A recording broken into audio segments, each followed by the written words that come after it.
Warning: some contents may be disturbing. Viewer discretion is advised.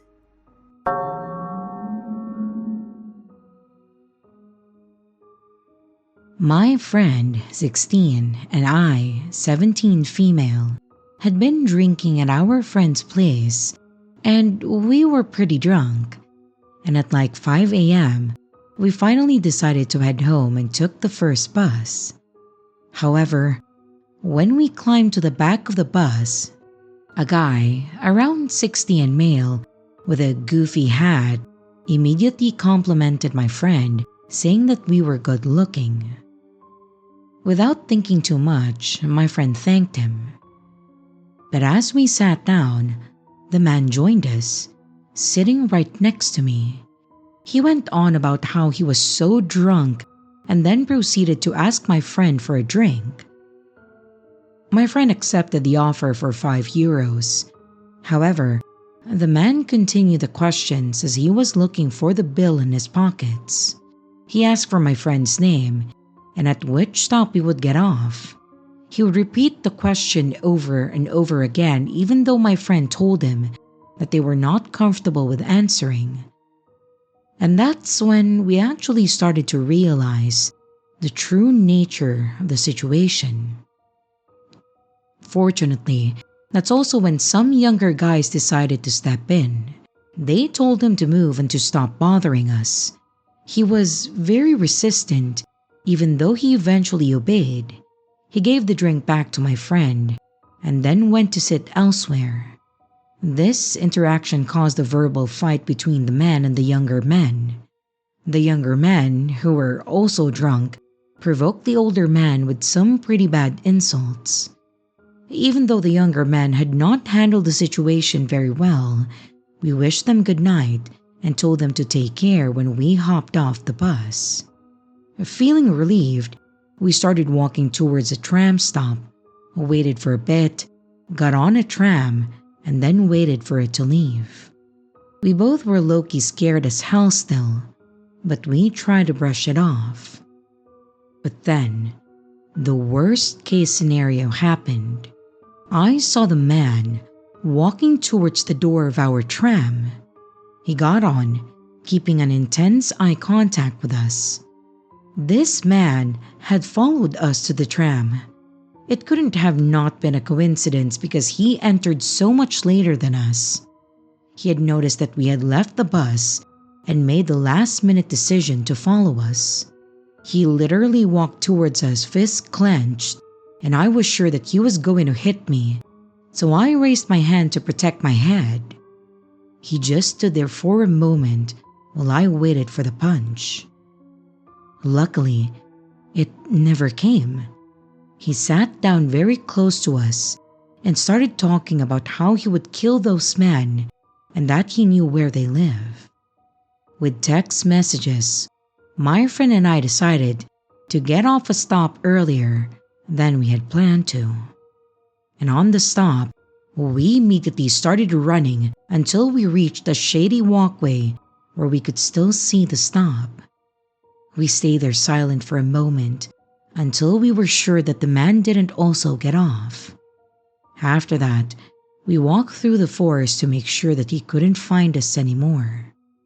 And finally, we made it back safely to my friend's place, but holy hell, was I scared.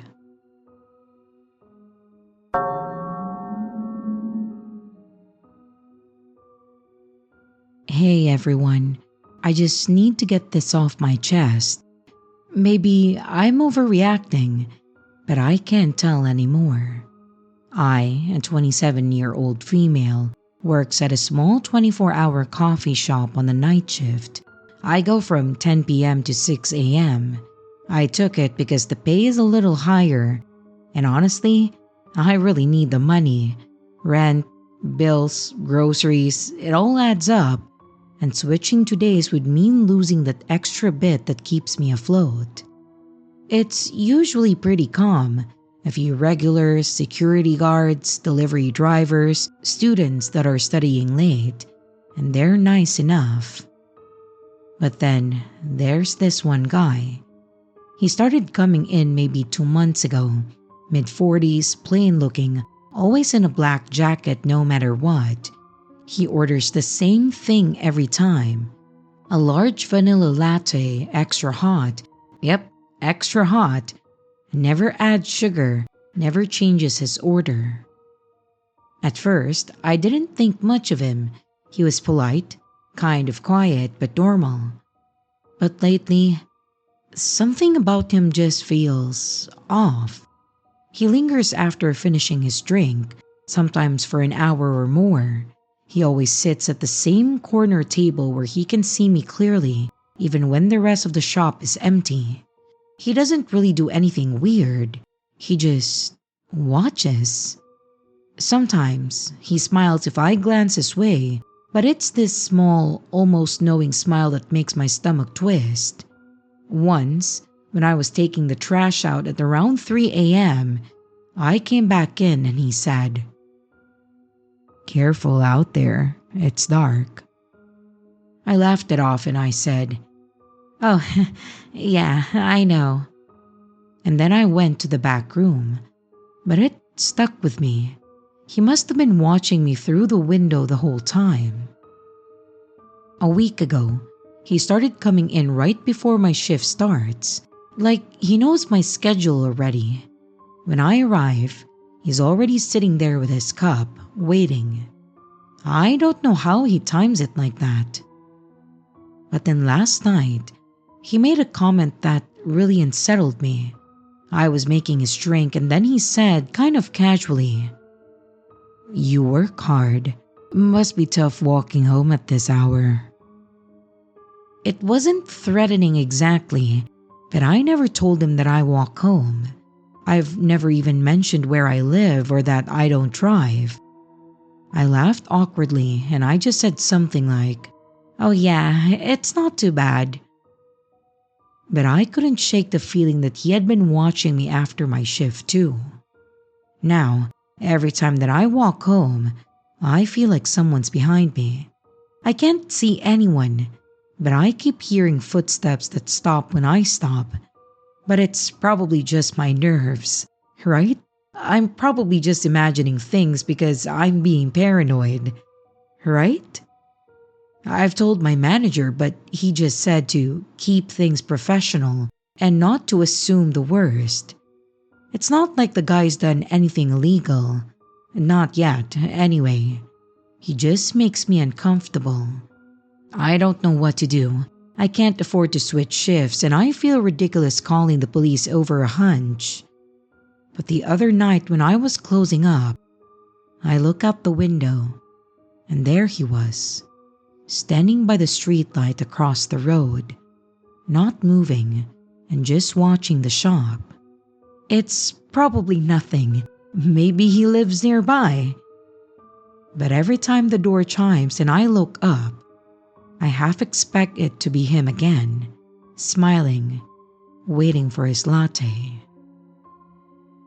Update. Hey everyone, I didn't expect so many people to respond to my last post. Thank you for all your advice, and though I haven't replied to everyone, I can assure you that I have read every single comment. I really appreciate how many of you said to trust my instincts. A lot of you suggested asking my manager to install cameras or to walk home with someone. I did ask about the cameras, and apparently, the ones outside don't even work. They've been waiting on maintenance for months. And as for walking home, I tried asking my coworker, but she drives and lives in the opposite direction. So I've been taking a longer route home. There's more streetlights, fewer alleys. It does add 10 minutes, but I feel safer. Anyway, about him. He's been in every single night since I posted. He still orders the same drink, still sits in the same spot, still doesn't really do anything too wrong, you know? But the weird part is that now he seems friendlier, like he's testing boundaries. He started making small talk, asking how my night's going, commenting on the weather and stuff like that. Nothing that you can report someone for, but it's always delivered with this little pause, like he's waiting to see if I'll keep talking. Yesterday he said, "You must be getting tired of seeing me." I laughed politely and said, "Not at all." Because what else am I supposed to say? Then he smiled and said, "Good, routine's important." It doesn't really sound scary when I write it out, but the way that he said it, it made me feel like I'm part of his routine. Last night was the worst. He came in at around 9:50 p.m. before my shift even started. My coworker texted me that there was a guy waiting for me, and when I got there, he was already sitting down with a cup, meaning that he got someone else to make it that time, but still waited for me to arrive. I tried to focus on work, but I could feel his eyes on me the entire time. When he finally left at around 3 a.m., I thought that was it. But when I clocked out at 6, I saw something out of the corner of my eye across the street. Someone in a black jacket. I couldn't tell if it was him. He was just standing there near the bus stop like he was waiting for someone. I walked the long route home, trying not to look back. I told my manager again this morning, and he actually said, "You sure you're not reading too much into it?" So, yeah, that's where I'm at. Nothing's happened technically, but I've started keeping my phone on video recorder whenever I take out the trash just in case. Part of me feels guilty, like I'm being dramatic, but another part keeps hearing that line in my head. Routine's important. And I can't shake the feeling that this is only going to get worse.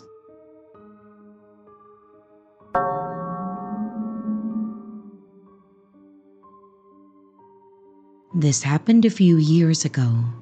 It was a short encounter, but it definitely lasted. It was New Year's Eve 2018. I was about 9, my brother was 6. I was at a friend's house watching the fireworks from her back garden. We left around 10 p.m. to begin the 4-minute walk home. It was dark, but we were comfortable walking home as we had many times, and we could see my house. As we got closer, my brother stopped talking about fireworks and then asked, "Who's at our house?" I didn't think much of it, and I just said, "Mom, why?" He said, "Well, who's she outside with?" I, obviously confused, looked up and see 2 men leaning against our wall who look around late 30s. My neighbor at that time often threw parties, so I assumed that it was someone from her house. Gave him a simple "I don't know," took his hand, and then continued walking. We got about 20 foot from my house when they stood up and began walking towards us, barking. I grabbed my brother and I ran back with him down the street. At the end of my street, there was a ginnel leading to the back gardens. I crossed over the street and hid behind the end of the house with my brother, and then I called my mom. Yes, I was 9 with a phone. She answered and then started having a go at me. She assumed that I was joking and went to the front door expecting no one to be there.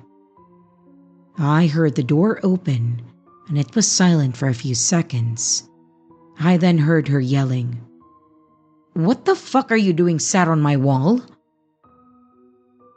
I then heard frantic apologies coming down the phone and then her yelling again, "And why the fuck are you barking and chasing my children?" She later said that they apologized and ran down an opposite street. My brother was too scared to move and whatever adrenaline I had earlier was gone and I couldn't carry him anymore. We asked around and no one saw anyone, and our curfew was moved from 8 p.m. She said that they didn't seem drunk, but they didn't stick around enough for her to be sure.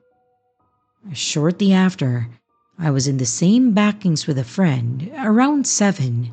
The area had back gardens, garages, and a circular road around it. We were sat in an elderly neighbor's garage when a fully tinted van came in.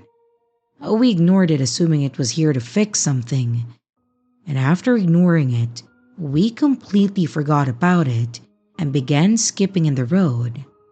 But the van began driving behind us. It chased us 3 times behind the backings. At the 3rd time, we had the bright idea to leave the backings and close the gate behind us to avoid getting chased. I mentioned it, but it was brushed off, and I never really mentioned it again. But I imagined that it could be connected. But we moved shortly after. After this, and honestly, still now, my brother suffers with severe anxiety when it comes to going anywhere alone. But it's gotten a lot better in recent years.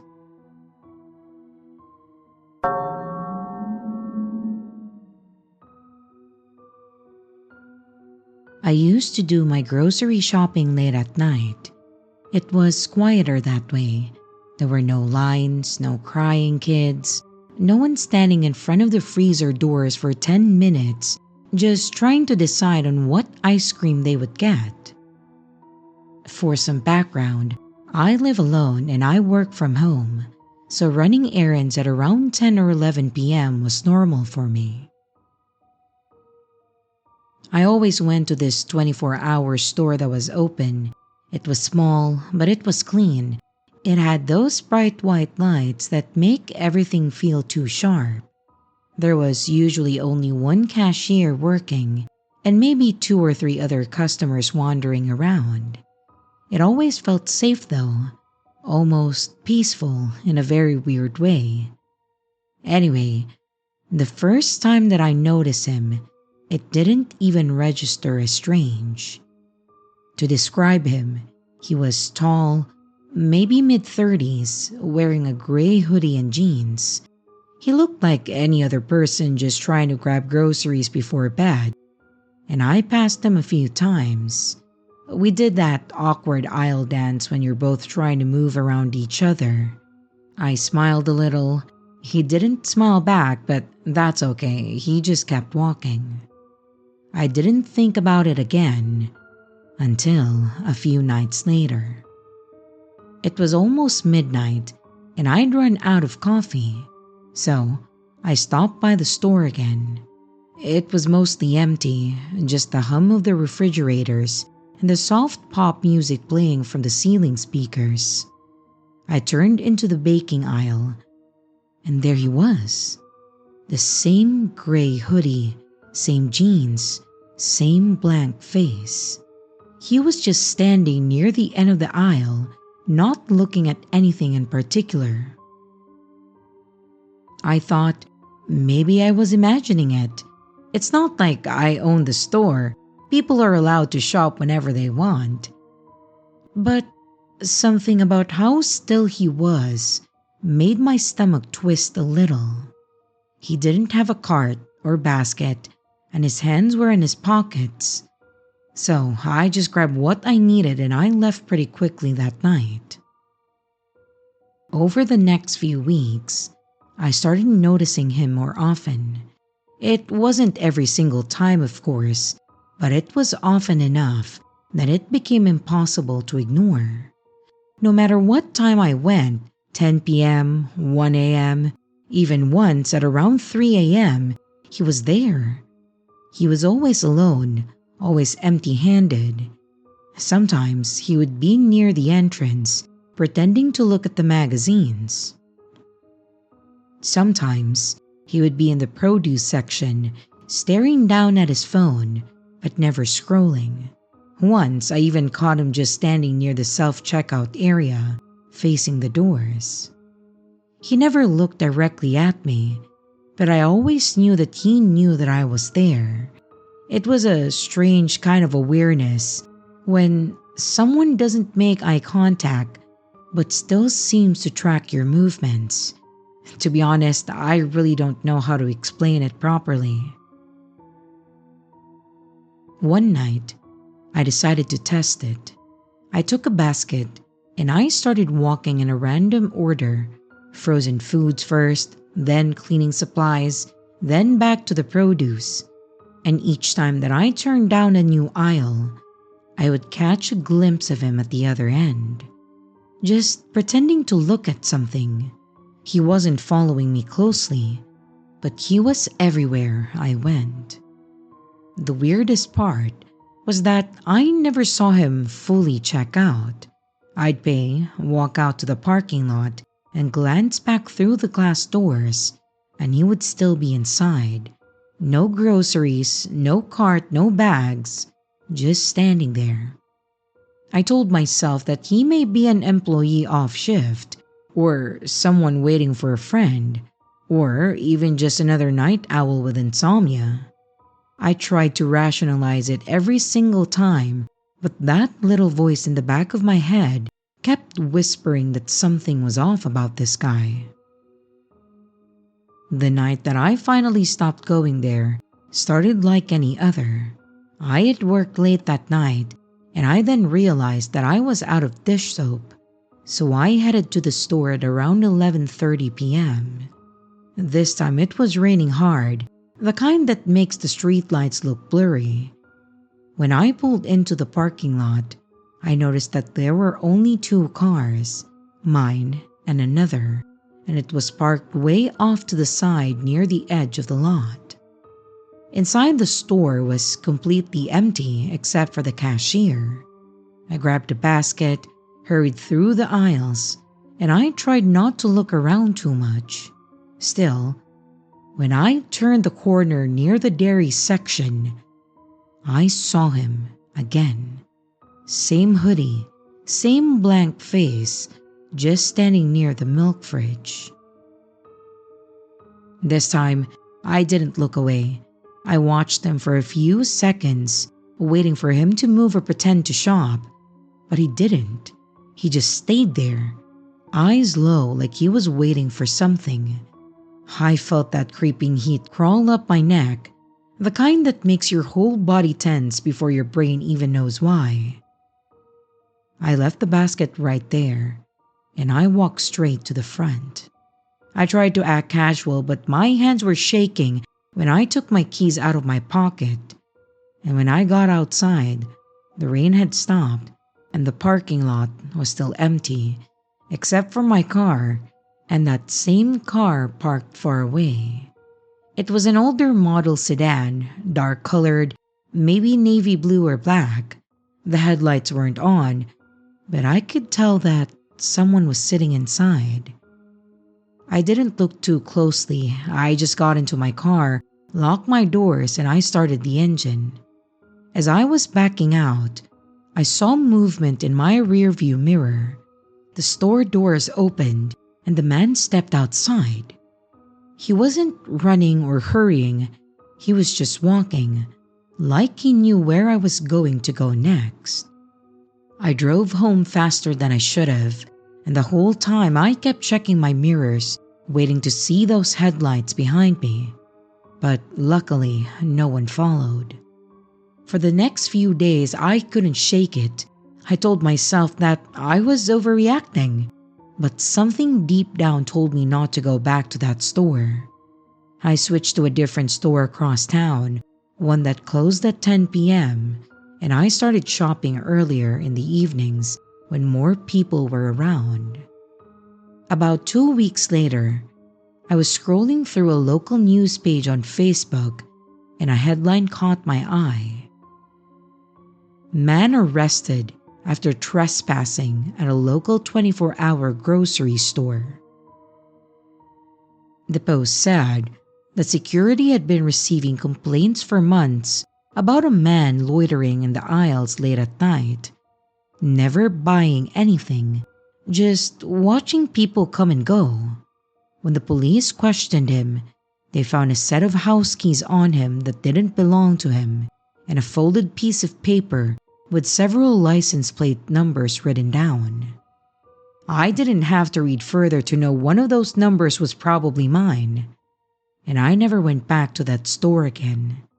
I'm gonna be honest, I'm not sure if the whole thing could be considered stalking, but that's what my gut feeling is telling me, and I really don't want to experience that again. And now, whenever I have to run errands after dark, I park under the brightest light that I can find, and I make sure to look around before getting out, because the thing is, you never really know when someone has decided to make a routine part of your life into a routine part of theirs.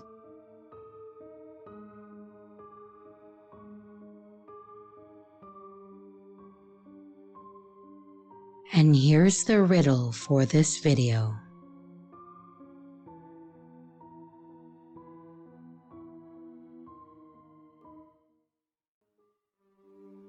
Hey everyone, this is your creepy sister. Thank you so much for watching the video. I do hope you enjoyed it. Also, don't forget to leave a like and a comment. It really helps the channel out. A big shout out to both my channel members and Patreon members. Thank you so much for taking your support to the next level. You guys are great. And again, to everyone, stay scared, because your fear feeds me.